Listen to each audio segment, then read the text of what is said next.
Welcome back to the Creatures Comedy Podcast, guys. This is episode number 11, and today we've got Liam Farrelly with us. All right, man. It's good. Hey, It's good I was going to say your last name in a Scottish accent. Dude, thank you for coming on the podcast. Thank you for doing the show tonight. I'm so excited. Aye, so it's good, man. Always such a treat to watch you perform, and it always makes for such a good show. Aye, well, I like this venue, so it's always good to be back here, man. Thanks, man. Aye, it's fun. Such a treat. You're such a gentleman. Like I know, like everybody jokes how like Scottish can be like you're especially Glasgow, like rough accent, but you come with such like a terrifying voice but a kind heart. Well, there you go. That's good. I'll take that. Yeah. I think you've got to naturally be aggressive in Glasgow, so then everything else past that, you're fine. So as soon as you get past the front bit, it's fine. Yeah. Oh, I've always had such a good time in Glasgow. I've never found it aggressive, and I should probably knock on wood in case I go back. And well, I mean, if you go to the right bits, try to look for it, you'll find it. But most of the time, it's like they stay in their own bit. So like, just stay away from them, and they'll stay away from you. So it's usually all right, man. Man, Scotland's the best. I find that there's like, I guess, a connection between Scotland and Canada that people don't often realize. Because if you guys, I saw this thing when you guys were talking about separating from the UK. Aye. There was a push for Canada to be like, come join us. All right, they're like a Commonwealth kind of thing. Yeah, so right. So if Scotland had joined Canada, yeah, because you like the Queen. Well, you liked the Queen when she was still around. But I usually quite into her. Look, define liked the Queen. She was on our money, dude. Nobody was going around just like. I thought you had like pictures of her up in walls and stuff like that. Like you were saluting her before hockey games and shit. What? I seen that in Gun. Like there was a bit in Gun where they fucking. Yeah, okay. In a comedy movie, they saluted the Queen. Aye, and I was like, well, that's like Rangers fans in Scotland. So I was like, wow, that must be the connection. Really? Aye, like so in the Rangers dressing room, they have a picture of the king up in the fucking dressing room. Oh my! Are you Rangers or Celtics? I'm St Mirren. I'm not involved in any of that. No. Okay. Okay. I stay out of that shit. Yeah. But so it's like literally he's watching all the fucking players get changed and shit like that. Yeah, that's so weird. Aye, it's very fucking. Yeah, weird, you'd man. think it would be Prince Andrew up there watching the people change. I got him. No, man, I used to be a tour guide in Toronto, as a lot of comics were, as a job that you would do to kind of make money on the side while doing comedy, because you would essentially be doing comedy every day. Aye. You'd be doing sales of selling the tours, but you'd also be on the bus giving like 3 times you'd do a 2-hour loop of the city, Right. and you'd be doing like a 2-hour show. It's just like a set kind of thing. Yeah, so you're doing jokes that you have about the city, and you're getting those reps, that stage time, in front of essentially like a hostile international crowd. Yeah, that's cool, man. Yeah, but then I remember specifically, this is how it ties in, there was a British couple. I'm like, oh, what made you guys want to come to Canada?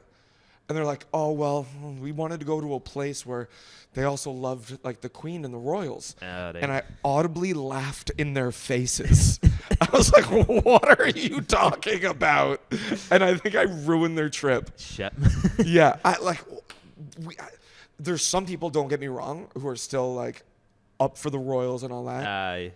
But I think it's still the same over here. Like Rangers fans like the king and all that shit. But even then, I'm like, I don't think they really give much of a shit about him. Like I think it's more just because they're told to, more than actually giving a shit about it, man.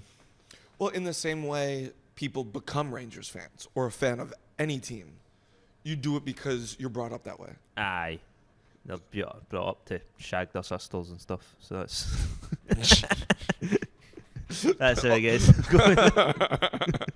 Well, I'm just saying with the Royals, it's like a team that you follow, and then you and they fuck their sisters. Dude, are they still doing that? What, shagging their sisters? Yeah. I mean, in parts of it, parts of Scotland, parts of fucking anywhere, I think there's people are still shagging their sisters. I don't think that's a thing that ever goes out of fashion. Goes out of fashion? You're way too giddy about this. I mean, I don't know. It's not something I've ever been keeping up on. So yeah, because you only have brothers. Well, no, you got 3 older sisters, right? I got 2. 2. One of them's a nun. Wait, what? Yeah, one of my oldest sisters a nun. No. Aye. We got in a load of trouble about this. Have I not told you about this? No. So the first Fringe show I did, it was called God's Brother-in-Law, because like nuns are married to God. So then I was like, I'm God's brother-in-law, and I'd done I jokes. thought it was going to be none of your business. Well, I should have gone with that. It would have been less trouble if I'd done that, man. But fucking God's brother-in-law. aye, so fucking I was doing the show, and then some sort of religious nut job came to the show and kicked off about it. Then he went to the church. Then I was getting like threats from like bishops and priests and shit that they were going to come and protest my Fringe show. But they never showed up. But they were like, we're going to do this if you don't stop. Did you stop? No, because I was like, I've already paid for the venue. Yeah. I was like, I have to do this. So I was like, right, we'll wait and see what happens. But they never showed up. They were just threatening me the whole time. Oh, that's surreal. Aye. So I was like, shit, man. So what was the show about then? It's just about your sister. Aye, it wasn't even. It was like my debut show. So like everybody's debut show is basically a culmination of all the material they fucking have to that point. So it was like it was probably about fucking 15 minutes of the show that was talking about her being a nun out of an hour. So it wasn't really about that, but then they just latched on to this one thing because I was like, that's a funny title and it'll bring people in. They latched onto that. The poster, I had a halo and shit like that. So there was a lot of things where I'm like, you've got wound up about this and you don't really give a fuck what it's actually about. But then they were like, aye, we're going to come and protest you. And then they kept on telling me to think about my soul and all this. It was a lot of, Wow. it was a lot of mental fucking emails being like, is this really how you think God would want you to behave and shit like that? Did you get any pushback from your sister? A bit, because at a certain point the press got involved. So then I think a fucking newspaper phoned up her convent and was like, what's going on here kind of thing. So she was like, why have I been dragged into the middle of this? And I was like, well, I've not dragged anyone into the middle. If anything, I've been dragged into something and you're getting dragged as well. So aye, it was just all fucked, man. But it'll calm down and we're all good now. So Yeah, fair enough. aye, but aye, it's intense, man. I have seen. So you've not done any of the Australian Fringes? No, I was meant to, but then COVID happened. Yeah. So Adelaide is known as the city of churches. All right. So there's it's a very big religious population in the city of Adelaide, which is kind of like in the middle south of the country. There was a comedian, Joshua Ladgrove, did a show called Come Heckle Christ, Right. where he had a crucifix set up. He would walk out dressed as Jesus, and he would just stand there and just get people to heckle him, and he would answer questions from the crowd. Fair. So every show was different, and he would just answer questions as Jesus. Aye. It was fun, it was interesting, it was provocative, and it got protested. Shit, man. Yeah, I think the nuts came outside, the TV reporters showed up, like everything. Fucking hell, man. Because that was the thing as well. Like we were talking about having to hire security and shit like that. Because the other thing was, so the venue I was in that year, it was a refurbished church. So then they were trying to get in contact because it was a fucking Protestant church I was in. I'd upset the Catholic church. So then the Catholic church is trying to fucking ask the Protestant church to fucking chuck me out. But they don't like each other, so they're like, no, you could stay. So it's just fucked, man. But it was like, what the fuck is going on here? Yeah.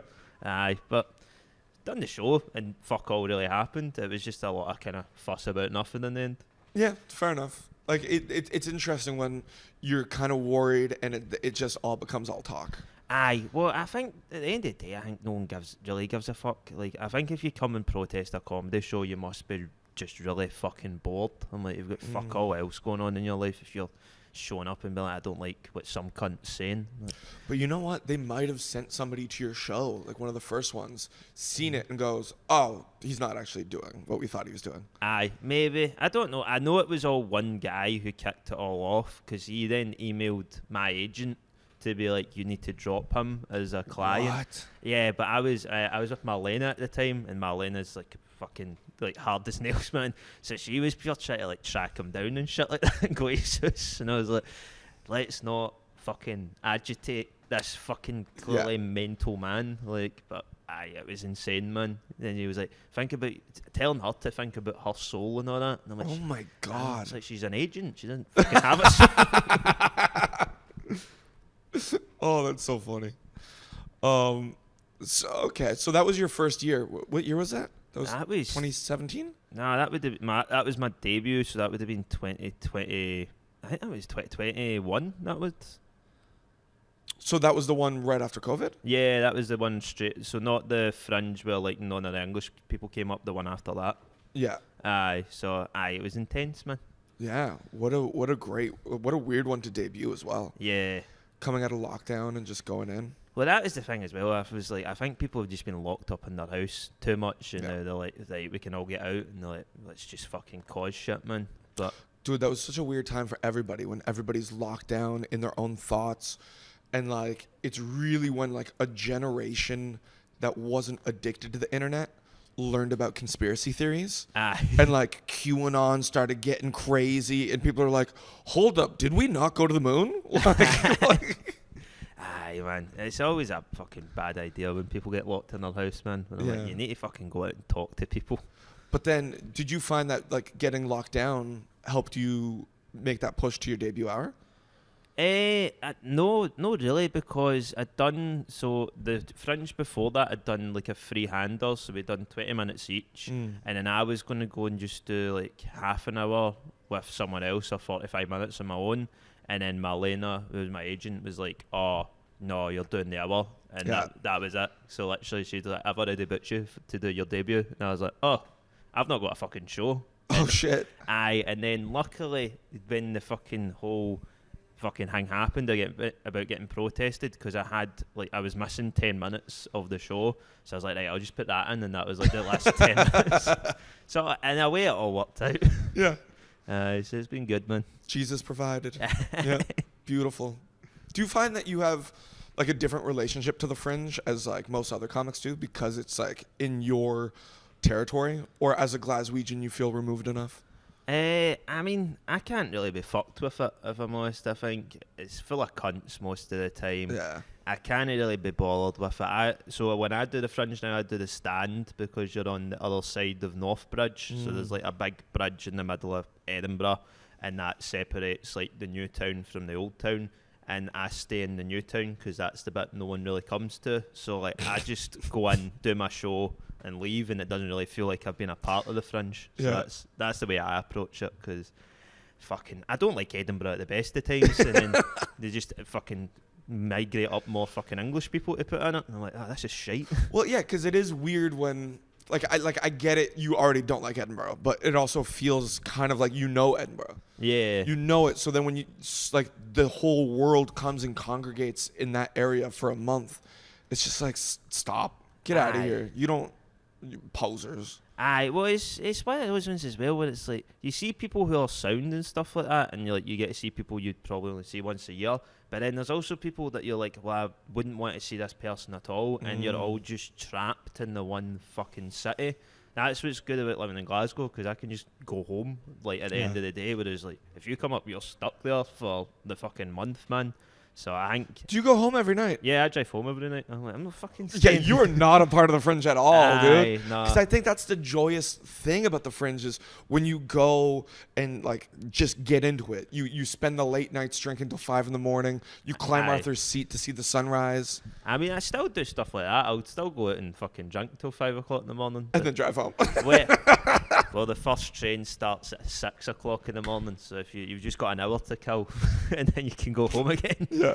But I'm used to doing that, because when I started stand-up, like, what I did when I was going and doing gigs in London and stuff like that, I couldn't afford to pay for accommodation. So what I would do is I got a card for the Genting Casino, and they're open till 5 o'clock in the morning, and you get a free soft drink.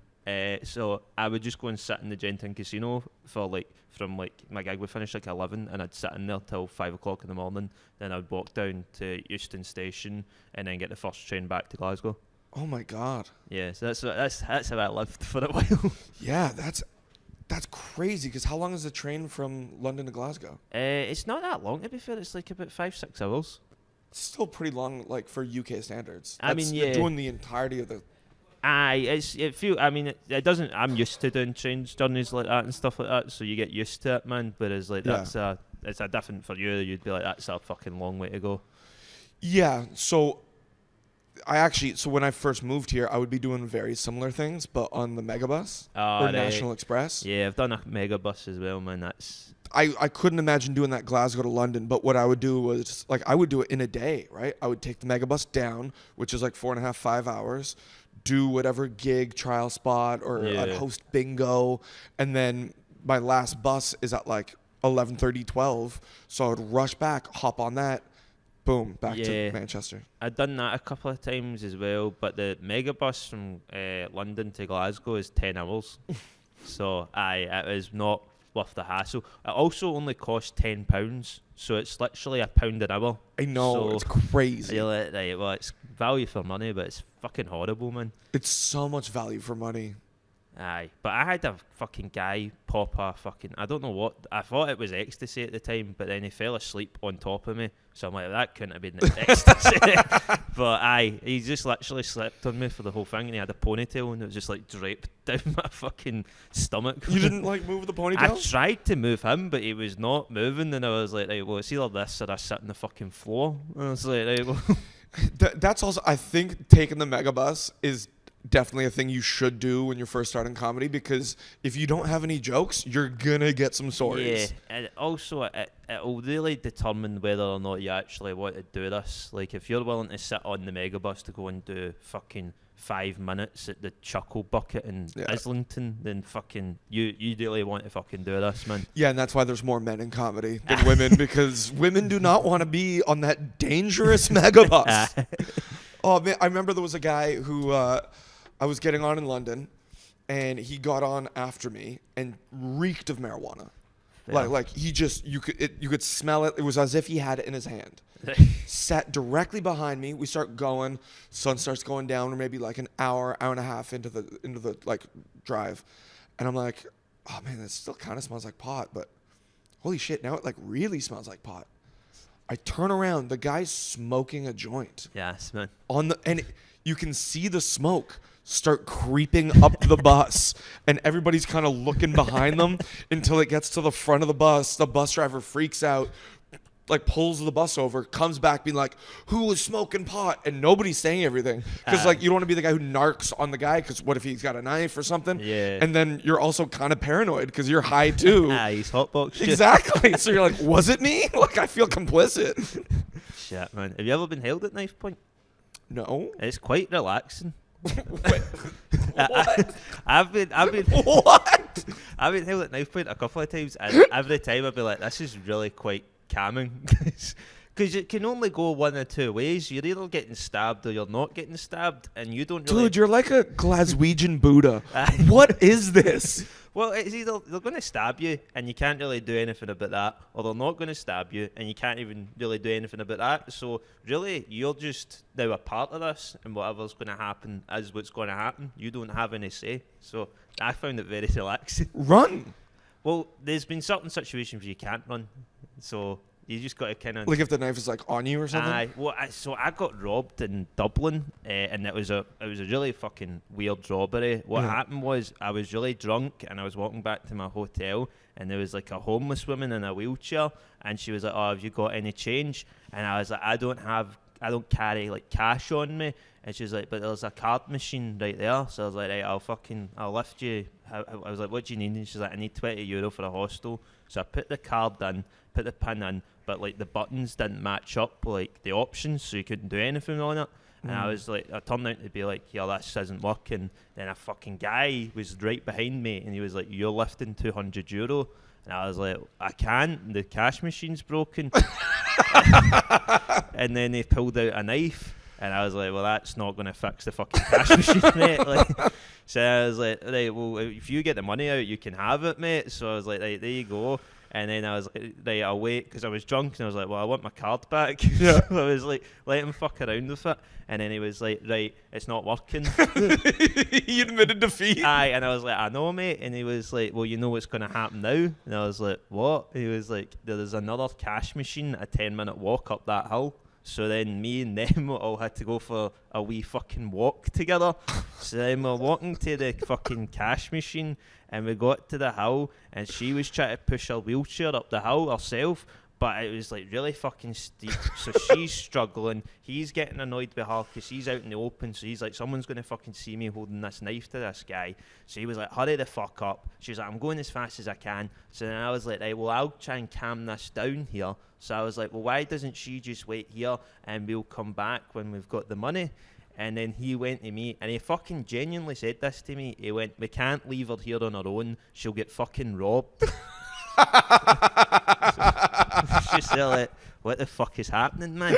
So then I was like, right, well, what the fuck do you want to do then? And he was like, I was like, no, I don't know what you mean. And he was like, you need to push her. So then I had to fucking push her up the hill. Well, he's got the knife on me. Oh my God. And I was like, this is like the most humiliating thing that has ever fucking happened to me. And then I was really drunk as well. So about halfway up the hill, I was like, what happens if I just let go of her?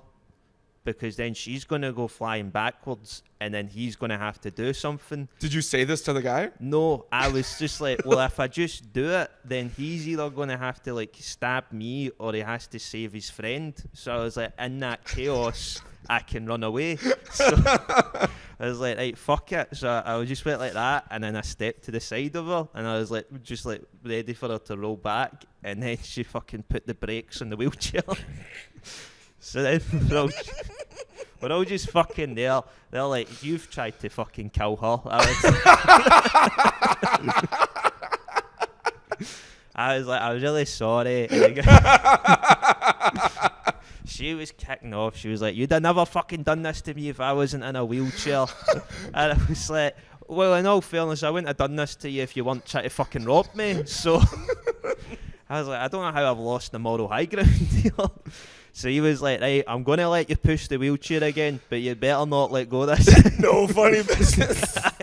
So then I was like, right, I promise I won't drop her. And then so we got up the top of the hill again, and I was like, right, fucking put the money in, gave them the money, and I was like, right, and he was like, right, on you go then. And I was like, right. So I started walking off, and I noticed they were like still like they were walking the same way as me. So I was like, are they gonna rob me again? Oh my God. So I was like, what's going on? And they're like, well, we're all going back to the same fucking bit, aren't we? So then we just had to walk all the way back. So oh my God, dude, that sounds so relaxing.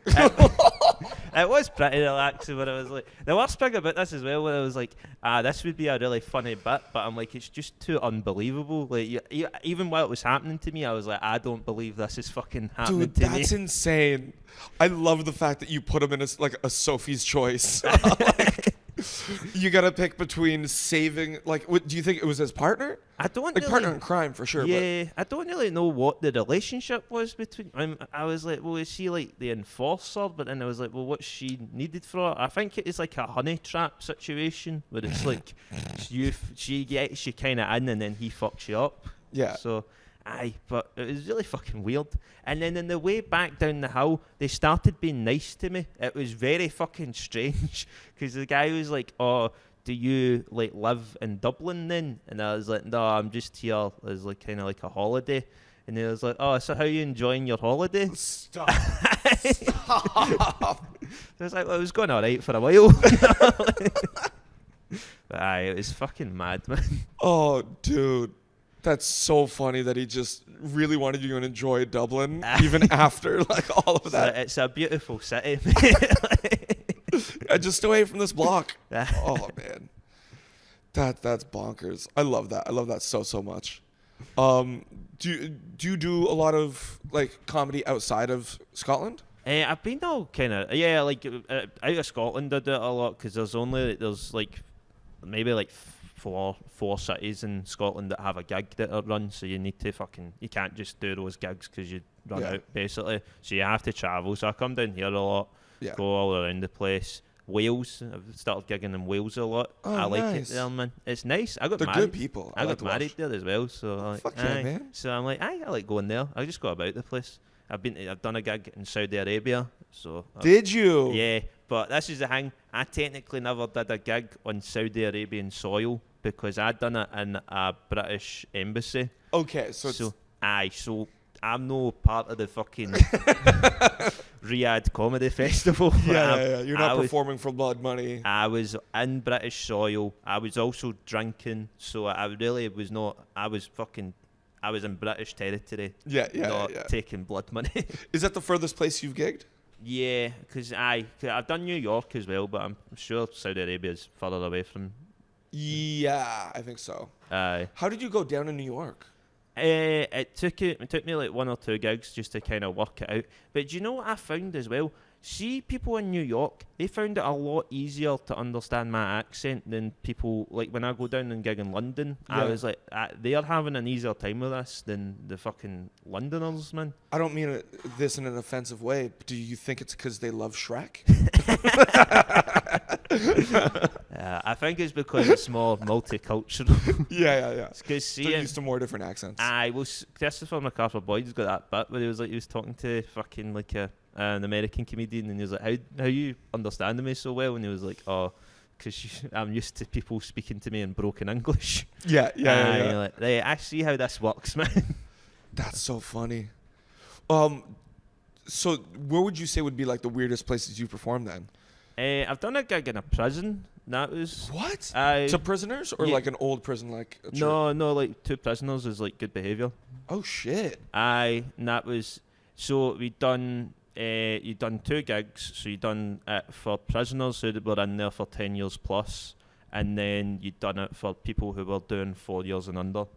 And the 10-year plus guys were really fucking hard, because I was talking to a prison guard about it, and I was like, is it usually as tough as that? And he was like, well, they don't want to laugh because they're in here for a long time, so that if they laugh, it's like they think they're showing weakness, so they're not going to really give you anything.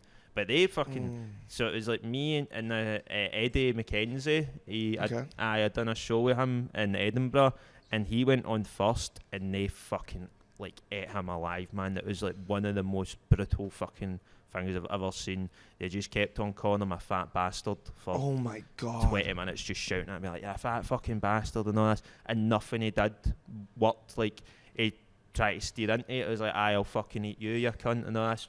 Still like, shut the fuck up, fat cunt, man. And then oh my god, like nothing worked. And then I was watching this like, I've got to fucking go on next. So I was like, how the fuck do I deal with this? So I was like, went over to the prison guards, and I was like, are you like going to do something? And they were like, no. They were like, if we get involved, this will turn into a riot. And I was like, right. I was like, so I don't need to go on then? And they're like, no, if you don't go on, there will be a riot. So I was like, oh my god. So I was like, well, what should I do then? And they're like, you should really stop talking to us, because if they see you, they'll think you're a fucking grass. What? So then I was like, so then I was like, right. So I just went on, and I was like, right, so I'll try and talk to them, but there's all these like rules you get told, so because it's like restorative justice, so you're not meant to bring up the crimes they've done that have put them in there. Oh my god. So I was trying to do it to them, and I was just like trying to do material. They weren't really going for it, so I was like, right, I'll try and do crowd work. But you can't really, because it's like, if you're doing crowd work, you're like, oh, hey, what's your name? What do you do? And you instinctively, oh, what's your name? What did you do? So you couldn't ask them anything. So I was like, I was like, well, maybe some of them have like prison jobs. So I was like, oh, does anybody have like a prison job? And they were like, what? And I was like, well, what do you do? And the guy went, what? And I was like, what do you do? And he was like, well, I'm currently doing 11 years. I was like, shit, man. And then the one guy just stood up and he went, are you two getting paid for this? And I was like, yeah. And he was like, who's paying you? And I was like, the council. And he just went, I'm in here for tax avoidance. Even I feel fucking cheated right now. Oh my god. Yeah, I can imagine getting heckled in that room. You would think that you have like if you get heckled in a regular room and there's like a security guard and he can go and like kick people out.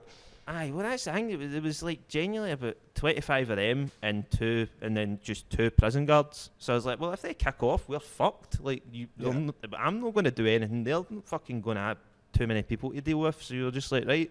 Because that's the thing, you couldn't really tell them. If they were heckling you, you couldn't really be like, shut the fuck up. Because you're like, this guy might fucking attack me. Yeah. So, luckily you feel knife crime is relaxing, so you must have felt super zen in that moment. If they pulled out a shove, I would have calmed down. I'd have been like, right, I know where I am now. Yeah.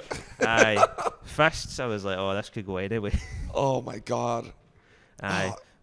But the 10-year plus guys were hard, but see the 4 years and under guys, they were brilliant. They were just, it just seemed like all of them had ADHD, man. Like none of them could sit still. They were just so happy to just be fucking doing stuff. Yeah. So they were just like having a great time. So it was really weird to see the difference between them, man. That's such a unique, like, fun gig to have done. Aye.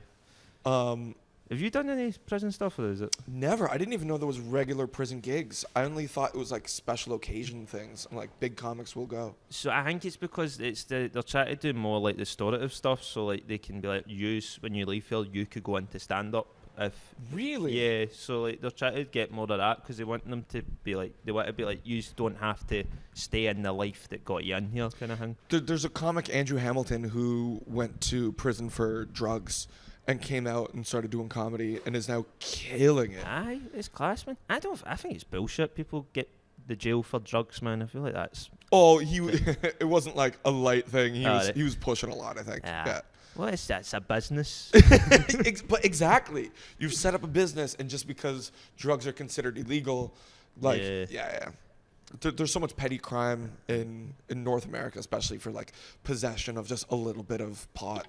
That shit's crazy. Nah, he's fucked up, man. Because then you're putting people in prison, and like, yeah, the whole prison system's set up as like a modern version of slavery. Like, you watch some of those documentaries. Because they were making them go and put out fires in LA and all that, weren't they? It was like there was a lot of the firefighters who were fighting the wildfires over there were all from the prison service. That's insane. Aye, you're like, well.